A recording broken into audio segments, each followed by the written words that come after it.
UP के मदरसों पर योगी का बड़ा प्रहार।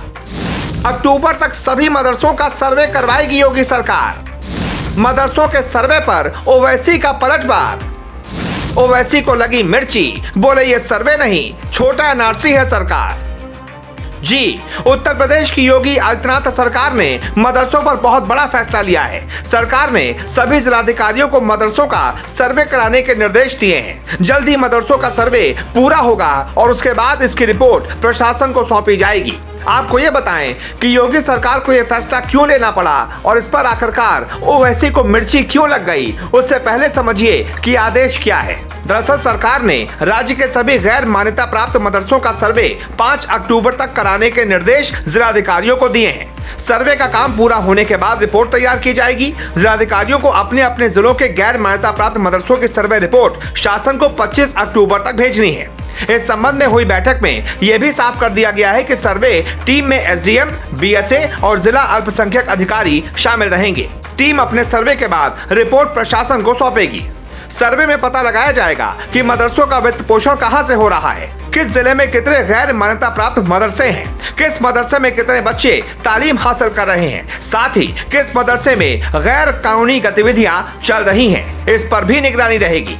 वहीं योगी सरकार के इस फैसले पर एआईएमआईएम अध्यक्ष असदुद्दीन ओवैसी ने निशाना साधते हुए इसे मिनी एनआरसी करार दिया है। ओवैसी ने कहा, सभी मदरसे आर्टिकल 30 के तहत हैं, फिर यूपी की सरकार ने सर्वे का आदेश क्यों दिया?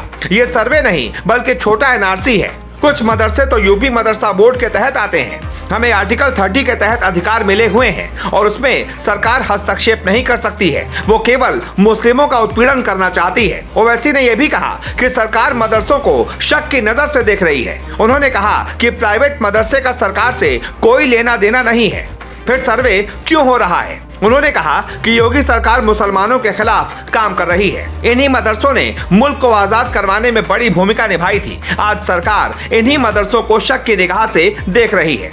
वहीं अल्पसंख्यक मामलों के राज्य मंत्री दानिश आजाद अंसारी ने ओवैसी के बार पर पलटवार में कहा कि इस सर्वे से मदरसे का नाम और इसे संचालित करने वाली संस्था का नाम, चाहे वो निजी या किराए के भवन में चल रहा हो, उसकी जानकारी मिल पाएगी। सर्वे में उसमें पीने का पानी, फर्नीचर, बिजली की आपूर्ति और शौचालय जैसी बुनियादी सुविधाओं के बारे में पता चल सकेगा, जिसके आधार पर आगे काम किया जाएगा। ऐसे में योगी सरकार की नीति यही है कि वो मदरसों का हाल और बेहतर करे, वहाँ की शिक्षा व्यवस्था में और बेहतरी लेकर आए, मदरसों का इंफ्रास्ट्रक्चर और बढ़े ताकि मदरसे में पढ़ने वाले बच्चों को अच्छी तालीम हासिल हो सके। ऐसे में सवाल यही है कि अगर मदरसों में कुछ गलत नहीं होता है तो फिर ओवैसी जैसे नेताओं को मिर्ची क्यों लग रही है? कई जगहों से तो ये भी रिपोर्ट मिलती है कि मदरसों में पढ़ने वाले बच्चों का कुछ ना कुछ आगे चलकर आतंकी कनेक्शन हो जाता है। ऐसे में अगर योगी सरकार मदरसों का सर्वे कराएगी तो उससे पता चल पाएगा कि कौन से मदरसे में कौन सी गतिविधियां चल रही हैं। क्या कोई गैर कानूनी गतिविधि तो नहीं चल रही है? क्या कोई मदरसे की आड़ में कुछ और तो देश विरोधी नहीं कर रहा है?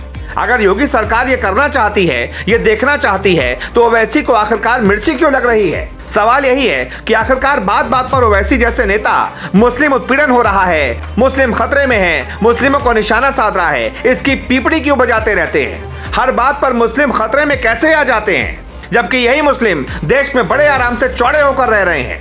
खुद ओवैसी जैसे नेताओं के भाई इसी आजाद मुल्क में इतनी हिम्मत से ये कह पाते हैं कि 15 मिनट के लिए पुलिस हटा लो, फिर देखना क्या होगा। ऐसे में क्या वो मुसलमान नहीं है या उन पर कोई खतरा नहीं है? जब वो इतनी आजादी से रह रहे हैं तो मदरसों में पढ़ने वाले बच्चों की आजादी क्यों छीनी जाए? उन्हें बेहतर शिक्षा व्यवस्था क्यों न दी जाए? और उसके लिए अगर सर्वे कराने की जरूरत पड़े तो ओवैसी जैसे नेताओं को मिर्ची क्यों लग रही है? सबसे बुनियादी सवाल यही है। ऐसे में आप इस मुद्दे पर क्या सोचते हैं? अपनी राय जरूर रखिएगा, कमेंट लिखिए, साथ ही साथ इस वीडियो को ज्यादा से ज्यादा शेयर कीजिए।